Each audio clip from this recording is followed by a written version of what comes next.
Welcome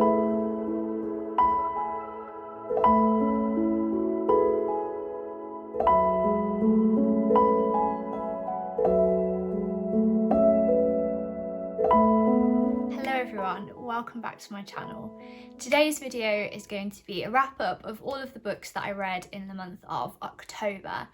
And October was actually such a good reading month for me, at least at the start, and then it went downhill. The first 3 books that I read this month were all read in like the first week of the month, and I loved every single one of them. And then I picked up a book that took me 3 weeks until I eventually DNF'd it and then picked up something else. But I did read some amazing books, and one that is possibly my favourite book of the year so far. I don't know. It maybe ties with another one, but one of my favourite books of the whole year. So I'm very excited to share those books with you today. So go and grab yourself a cup of tea or coffee or hot chocolate, and let's get on with the video. The first book that I finished this month was Beautiful World, Where Are You by Sally Rooney. This is my first book by Sally Rooney. I haven't read anything else by her. So I didn't have any idea going into this book what the style was or how she kind of writes. And I also didn't go in with any preconceptions about her as a writer. I didn't really know any of the kind of views on Sally Rooney, particularly things like calling her the voice of the millennial generation. I think that I went into this book with a very different expectation and view to perhaps a lot of other people who've gone into this book. This is basically the story of 2 best friends from kind of university and their lives in adulthood. So one of the characters is a novelist, and I think one works in a publishing house.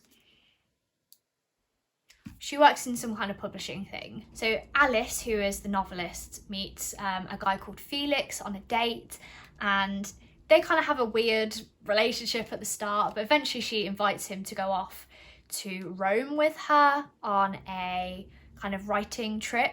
And we also follow a character called Eileen, who has been in love with her childhood best friend for her whole life, and she kind of comes back into contact with him at the start of this book. So a lot of this story is written in kind of emails between the 2 main characters, kind of reflecting on the world and the issues of the world and the climate crisis and all of those sort of things that, you know, plague our world right now. So we're following that, but also just their lives and love and work and normal things that adults have to face in day-to-day life. If you haven't read anything by Sally Rooney before, her writing style is quite interesting. There's no quotation marks around people's speech, so it all sort of flows into kind of one thing. Just the way that she writes and portrays things feels like exactly how my brain processes stuff. So as I was reading this, I don't know, she really connected with how I see things and how I perceive and process information. That just made me completely relate to the story, even though I am nothing like any of the characters in this story at all. Sally Rooney does such a good job of really helping you to understand the characters and where they're at in life and what their true motivations and heart is. And all of the characters are really relatable in some way or another, even if they're completely different to you. I just was really surprised by it and really enjoyed it, even though it's absolutely nothing like the normal sort of books I would read. I actually gave this book a 5 out of 5 stars. I really enjoyed it. I don't know if I feel like a massive desire to read anything else by the author. I kind of finished it and felt like, yeah, that's enough. Maybe I'll read them at some point. I've never read or watched Normal People, so maybe I will look at it at some point, but I kind of enjoyed this as its own thing. So I really enjoyed it, 5 out of 5 stars, and it was a really good start to the month. The second book that I read this month was Lonely Castle in the Mirror by Mizuki Tsujimura. This story follows our main character, Kokoro, and she is not going to school. Something happened to her recently at school, and it has made her not want to go back. And so she stays at home every day. Her parents go out to work, all her friends go out to school, and she stays at home. One day, whilst she's at home, she notices her mirror starting to glow.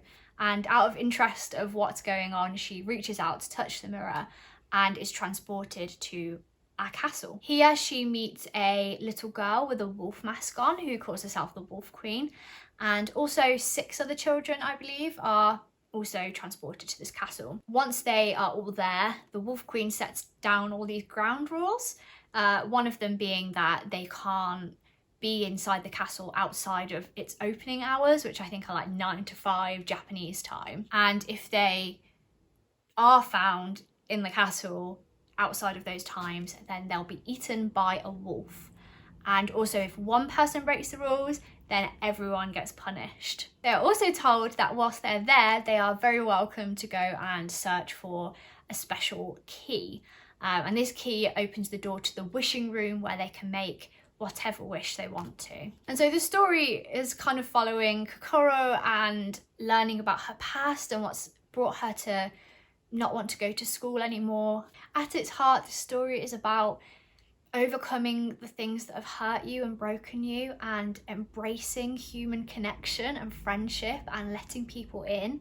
This book gave me such a warm, happy feeling at times, and also made me cry at times. It really just pulled on all of my emotions, and the author does such a good job of portraying a very simple theme really in such a beautiful and unique way. I feel like all of the characters as well are so uniquely interesting that I think this book could have been told by any one of these different characters and it would have been still such an interesting and beautiful book. This is massively a character-driven story. There is a plot, but it feels very secondary to the characters and learning about their lives, which at times did make the central story a little bit less suspenseful and interesting as it maybe could have been. But regardless of that, I absolutely loved what this book did and how it portrayed school and bullying and mental health and all of those things. It really did such a good job of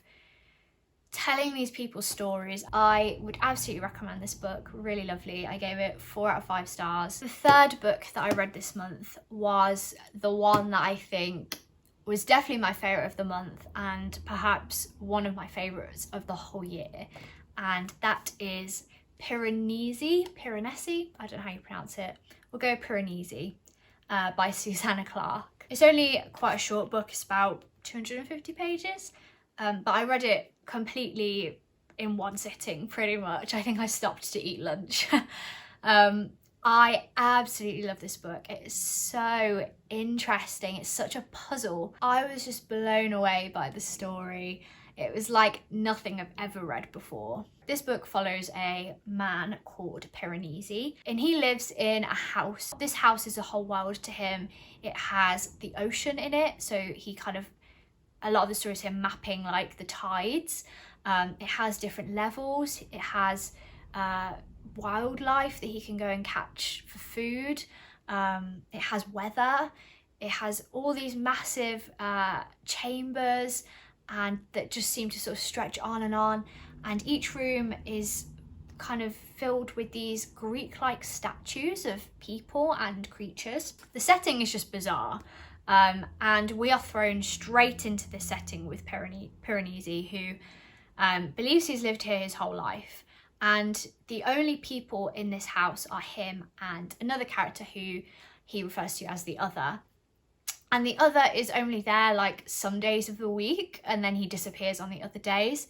And Piranesi doesn't know really where he goes, but he also doesn't really care. It's just a thing that happens. The story really kicks off when the other tells Piranesi that there is another person who is going to come to the house, and he can't trust them, which completely blows all of Piranesi's expectations and understanding of the world out of control, because he has always believed that if another person came, it would be because the house, which is this, you know, entity in itself, will have willed it. Piranesi is such a fascinating narrator for the story. So the story is actually told in his journal entries that he keeps. So the first 50 pages are like, I went and I did this today and there was water and I saw an albatross. And it's like, you're reading it thinking, what on earth is the story here? What is going on? Where am I? I would say if you read this and you're 50 pages in and you are just wanting to give up, I think is kind of the point. Push past those first 50 pages and keep going, because it gets wild. The world that we are in, that Piranesi is exploring and explaining to us as the reader, is so fascinating, and it's confusing to like ground yourself in it, but I think that's the point. The storytelling in this book is so good.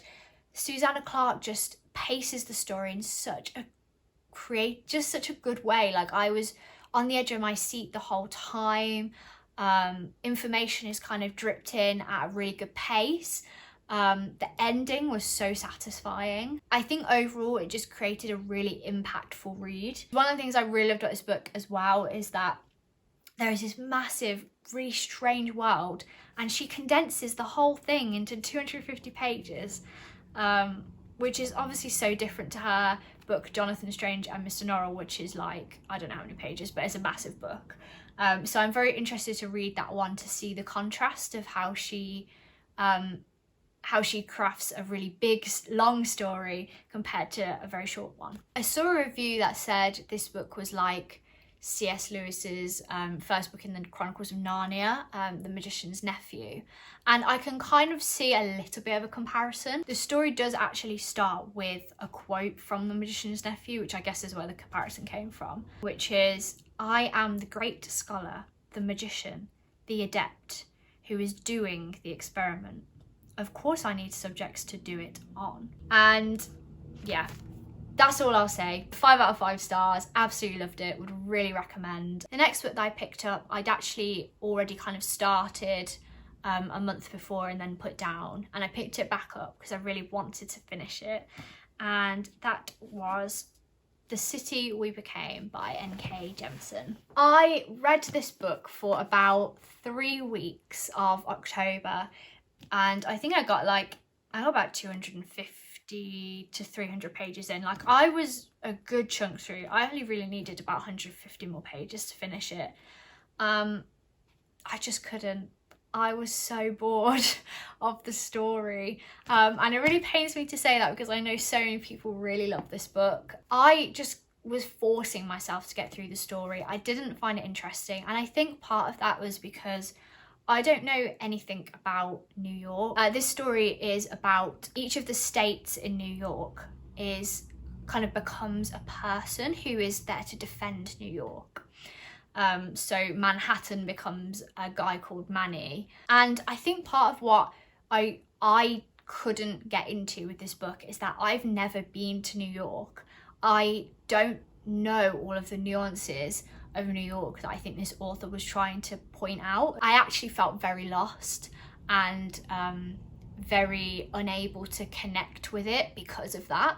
I don't know if anyone else has found that with this book, if you've read it and you've never been to New York. It feels like a book for people who love New York, really, which I've never been to. I just decided after 250 pages that I just needed to put it down, which I always find sad. I really try and push through books when I'm not enjoying them.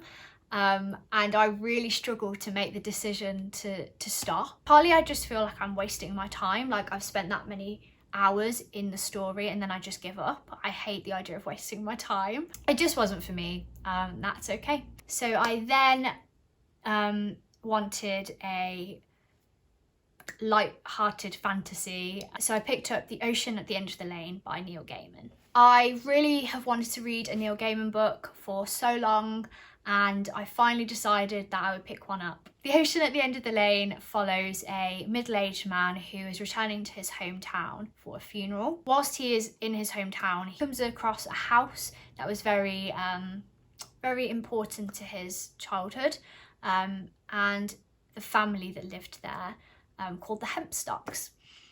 And whilst he was a child, he was very good friends with Letty, their daughter. He goes back to this house and he meets the woman that's there. He can't remember if this woman was Letty's mum or grandma, or he kind of is a bit confused about the memories attached to it. and she takes him out to the garden to a pond, and as soon as he gets there he remembers that Letty referred to this pond as an ocean. From there, all of the memories of his sort of strange childhood come back, and he starts to remember all of the things that happened to him and to Letty as well. What I did like about this story was the mixture of like innocence and also intelligence. It really does a good job of depicting childhood as a time of innocence, but also as a time of like knowing a lot of stuff as well. It has some really beautiful lines like, adults follow paths, children explore. Adults are content to walk the same way hundreds of times or thousands.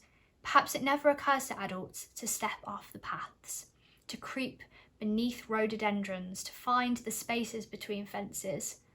I was a child, which meant that I knew a dozen different ways of getting out of our property and into the lane, ways that would not involve walking down our drive. I would say that like I just didn't enjoy the story as much. I found it a little bit slow for such a short book, and I just struggled to connect to it. I don't even know if there's a specific reason. I just didn't like massively enjoy it. Or feel like gripped by it in any way. But it did make me really want to read other books by Neil Gaiman, and I also feel like perhaps me listening to it on audiobook did affect my reading experience. I don't really listen to audiobooks. I've only maybe read three books maybe in my life through an audiobook, and every time I just don't really get as much from it. So I think maybe it's partly that my reading experience is heightened by me reading the book rather than listening to it. Overall, I gave it like a 3 out of 5 stars. I thought it was a really beautiful story, really enjoyed the themes and loved the way that Neil Gaiman told his story through audiobook, but it just didn't feel that exciting or that gripping to me or that kind of interesting of a story. But you know, that's my personal opinion, and I would definitely love to read other books by Neil Gaiman in the future.